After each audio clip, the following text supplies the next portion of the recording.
Hi there, Prairie Plant Girl here. It's a beautiful spring morning here in Saskatchewan, Canada, and I'm working on getting my flower beds cleared up. I've got this area right kind of to my right here and back all cleaned out. I'm hoping to get the rest of my flower beds cleaned out this afternoon here, and then I'm hoping to get some of my sweet peas and my firecracker vine seeds planted in the ground so that they can get a start on the season here. So I'm just going to be using my gloves in case there's any spiders or anything that want to bite me in the debris, my secateurs to cut back any plants that need to be cut back.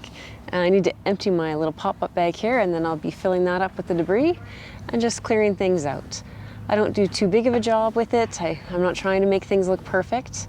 I just want to get some of the bulkier debris out of the way so that the new growth of the plants and the bulbs can come up out of the ground. So I'll show you a few shots of the before and after what I did here earlier today, and then I'm just going to get to work. And I'll bring you back when I'm ready to plant some more things.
So I got this whole area all cleared up now. It's looking much better. I can finally see all the spring bulbs that are trying to bloom and grow here, and some of the evergreen perennials.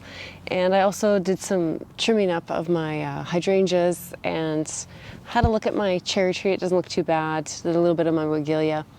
But anything I'm trimming on these is just anything that's like obviously dead or broken, damaged, things that are growing into the middle of the shrub. I trim those out, and then I just try to go around and get a general kind of shape going with the hydrangeas and the wigelia. The cherry I'm not pruning for shape really, just things that are crisscrossing, rubbing, broken, dead, growing into the middle. But so I'm really happy with how this bed is looking. And I think that's this whole side of the yard done for flower bed cleanup now. And I think I'm gonna get some of those sweet peas and firecracker vine planted in here. Get some seeds in the ground. I was just gonna plant these firecracker vine, but I was looking at them again, just reading the instructions again. It's the first year I've planted them, and it says I need to nick the outer shell and soak them in water for a few hours. So I guess I'll do that before I plant them. So I'll just do that later. They're supposed to be about 2 feet spread between them, and they grow about 5 meters tall. And they're like a candy corn vine, if you've ever heard of that. And so they're supposed to be really attractive to pollinators, especially things like hummingbirds. So I really wanted to try them this year and to get them planted up here near my patio, full sun kind of plant. And they can be planted as soon as the ground can be worked. So I could have planted these probably weeks ago already. I just haven't gotten out here to do it. But I'll get the seeds prepped and I'll just plant those later. But I'm also going to put a few sweet peas down here. What do I want? So I'm going to go down to the next trellis down, and I'll put some of these. These are Gwendolyn, and they are supposed to be 60 inches tall. So what's that, about 5 feet? and 1.5 meters. And again, they can just be put right in the ground when the soil can be worked. You can plant your sweet peas. Now, some people soak their sweet pea seeds. I don't usually when I'm planting them right in the ground like this. It's cool, it's damp, and I just find that I have better success with not soaking them. They can rot away if they get too wet, and then the weather gets really cool on you or something. So I just plant them straight in the ground like this, and I usually have really good success that way. So let's move down to the next trellis, and we'll get them planted.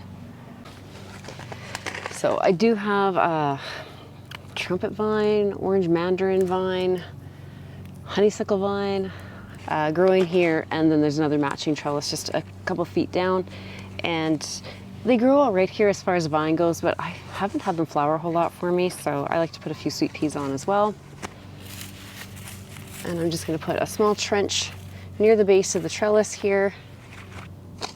So sweet peas need to be about 1/2 inch deep, about 2 inches apart. I'm not sure how many I have in here. So sometimes with a trellis like this, with this wide spacing and thicker wire on it, sometimes the sweet peas have a little bit of trouble getting their tendrils started on them. So sometimes just some small sticks when they start to come up, just to get them kind of going in the right direction, can be helpful. So if you've had trouble getting your sweet peas going in the right direction, that could be part of the issue. Or just putting a little bit of like a finer mesh, like a chicken wire or something, onto your trellis can help as well. So I've just dropped them in the ground, covered them back up, and we're good to go.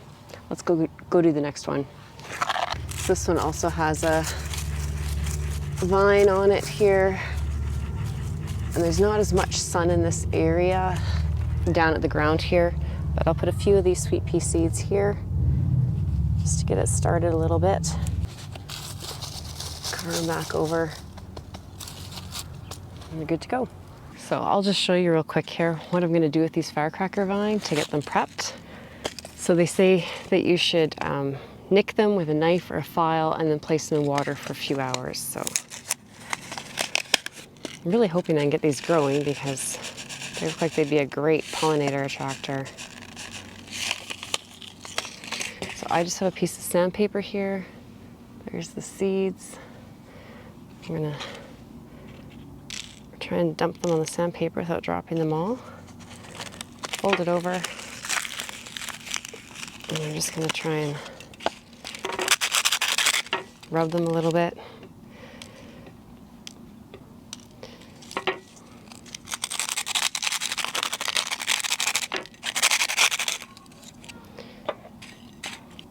So what this is doing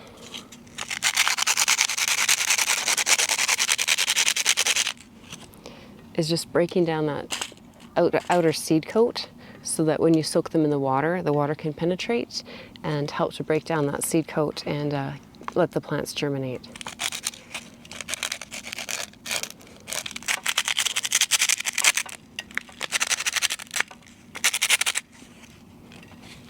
All right. So now they've been scratched up a little bit.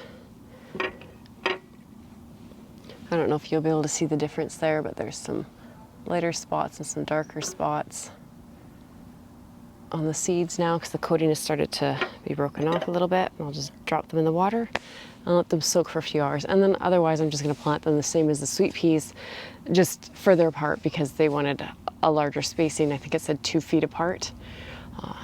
And then I'll put them on that trellis where they'll get full sun, and hopefully I'll have a beautiful firecracker vine growing this summer. So we'll update you on that if we see development in these seeds. So I'm gonna let these soak, and I'm just gonna keep working on cleaning out my flower beds, and hopefully you're getting some nice weather like this so that you can get your flower beds cleaned out as well and get spring started if you're in a climate like mine that's been covered in snow for months and months. And we'll see you in the next one. Thanks for watching. Bye.